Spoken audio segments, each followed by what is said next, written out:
Dinosaur அப்படிங்கிற உயிரினம் இந்த பூமியில எவ்வளவு காலங்கள் உயிர் வாழ்ந்திருக்கு? படங்கள்லாம் காமிக்கிற மாதிரி இது அவ்வளவு கொடூரமான விலங்கா? இவ்வளவு பெரிய உயிரினம் விண்கல் தாக்கி தான் அழிஞ்சதா சொல்றாங்களே, அது உண்மையா? அப்படி இருந்தா அந்த விண்கல் எங்க விழுந்துச்சு? இப்படி பல கேள்விகளுக்கான பதில்களை தான் இந்த வீடியோல நம்ம தெரிஞ்சுக்க போறோம்.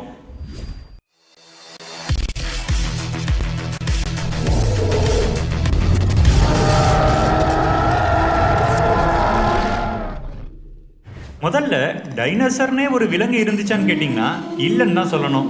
காரணம் என்னன்னா, டைனோசர் அப்படிங்கிறது ஒரு விலங்கோட பேர் கிடையாது, பல வகையான விலங்குகளோட பொதுவான பேர் தான் அது. உதாரணமாக சிங்கம், புலி, கரடி இது எல்லாத்தையும் எப்படி பொதுவாக மிருகம்னு சொல்கிறோமோ அதே மாதிரி தான் இதுவும். 1842 ரிச்சர்ட் ஓவன் அப்படிங்கிறவர் தான் முதல் தடவையா டைனோசர் அப்படிங்கிற வார்த்தையே அறிமுகப்படுத்துறாரு. இந்த பேருக்கு பயங்கரமான பள்ளிகள்னு அர்த்தம். அவர் வாழ்ந்த காலகட்டங்களில் வெறும் 3 வகையான டைனோசர்கள் பற்றி தான் அவங்களுக்கு தெரிஞ்சிருந்துச்சு. அது எல்லாமே பெரிய உருவத்தோடையும் பயங்கரமான பற்களோடய இருந்தனால இந்த பேரை அறிமுகப்படுத்தினாங்க. சுமார் 230 மில்லியன் வருடங்களுக்கு முன்னாடி இந்த டைனோசர் இனங்கள் தோன்றி இருக்கலாம்னு கணிக்கப்படுது. ஏறக்குறைய 165 மில்லியன் வருடங்களா அந்த இனங்கள்லாம் இந்த பூமியில வாழ்ந்திருக்கலாம்னு சொல்றாங்க. அப்பெல்லாம் மனித இனம்னு ஒண்ணு உருவாகவே இல்லை. இன்னும் சொல்ல போனா மனித இனம் உருவாகி இப்ப நம்ம வாழ்ந்துட்டு இருக்கிறத விடவும் அதிகமான காலங்கள் டைனோசர்கள் இந்த பூமியில வாழ்ந்திருக்கு. பொதுவா டைனோசர்கள் பத்தி படங்கள் எல்லாம் பார்க்கும்போது பெரும்பாலும் உருவத்துல பெருசாகவும் அதே நேரத்துல மற்ற உயிரினங்களை வேட்டையாடி சாப்பிட்ற மாதிரியும் பார்த்துருப்போம். ஆனா எல்லா டைனோசர் இனங்களுமே அப்படி கிடையாது. அளவில் 2 அடி 2.5 அடி உயரம் இருக்கிற சின்ன டைனோசர்கள் இருந்திருக்கு.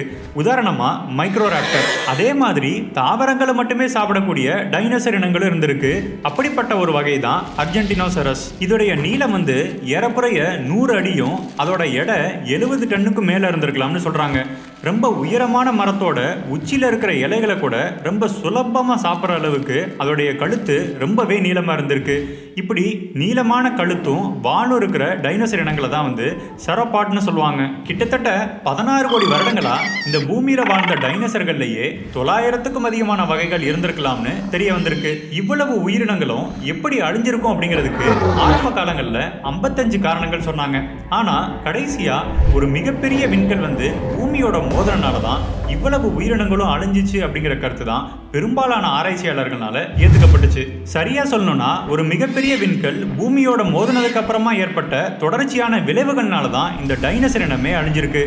அந்த விண்கல் மோதினதுக்கு அப்புறமா மிகப்பெரிய அளவில் சுனாமியும் நிலநடுக்கங்களும் ஏற்பட்டிருக்கலாம். அது மட்டும் இல்லாமல் அந்த தாக்கத்தினால ஏற்பட்ட புகை மண்டலங்கள்லாம் பல வருடங்களா பூமியவே மூடி சூரிய வெளியே பூமியில படாத அளவுக்கு இருந்திருக்கு. இதனால 90% அதிகமாக தாவரங்களும் விலங்குகளும் அழிஞ்சிருக்கு. இதுதான் டைனோசர்களோட அழிவுக்கும் காரணம். சரி, அந்த அழிவுக்கு காரணமான விண்கல் எங்க விழுந்துச்சு? 1980களில் லூயிஸ் ஆல்வரஸ் அப்படிங்கிறவரோட தலைமையில் ஒரு ஆராய்ச்சி குழு உலகத்தோட பல இடங்கள்ல இருக்கிற பாறைகளில் இரிடியம் அப்படிங்கிற தனிமம் அளவுக்கு அதிகமாக இருக்கிறத கண்டுபிடிச்சாங்க. இந்த இரிடியம் பூமியில ரொம்ப அரிதாகவும் அதே நேரத்தில் விண்கல்ல அதிகமாகவும் இருக்கும். இந்த காரணத்தை வச்சுதான் ஒரு மிகப்பெரிய விண்கல் பூமியோட மோதனால அதுல உள்ள இரிடியம் பல பகுதிகளில் செதறி பாறைகளில் படிஞ்சிருக்கும்னு சொல்றாங்க. இது நடந்த சில வருடங்கள்லயே மெக்சிகோல இருக்கிற யூகட்டன் தீபகற்பத்தில் சுமார் 150 கிலோமீட்டர் குறுக்களவு இருக்கிற மிகப்பெரிய பள்ளத்தை கண்டுபிடிச்சாங்க. இதை சிசுலுப் கிரேட்டர்னு சொல்லுவாங்க. இது எந்த காலகட்டங்களில் உருவாயிருக்கும் அப்படிங்கிறத ரேடியோமெட்ரிக் டேட்டிங் அப்படிங்கிற முறையில் ஆய்வு பண்ணப்ப இது டைனோசர்கள் அழிஞ்ச காலங்களோட ஒத்து போயிருக்கு. இதை வச்சுதான் இந்த இடத்துல தான் அந்த விண்கல் விழுந்திருக்கும் அப்படிங்கிறத உறுதிப்படுத்தினாங்க. சரி, இந்த வீடியோ உங்களுக்கு பிடிச்சிருக்கும் அப்படிங்கிறத நம்புறேன். கூடிய சீக்கிரம் இன்னொரு வீடியோல வேறு ஒரு தகவலோடு சந்திப்போம். நன்றி.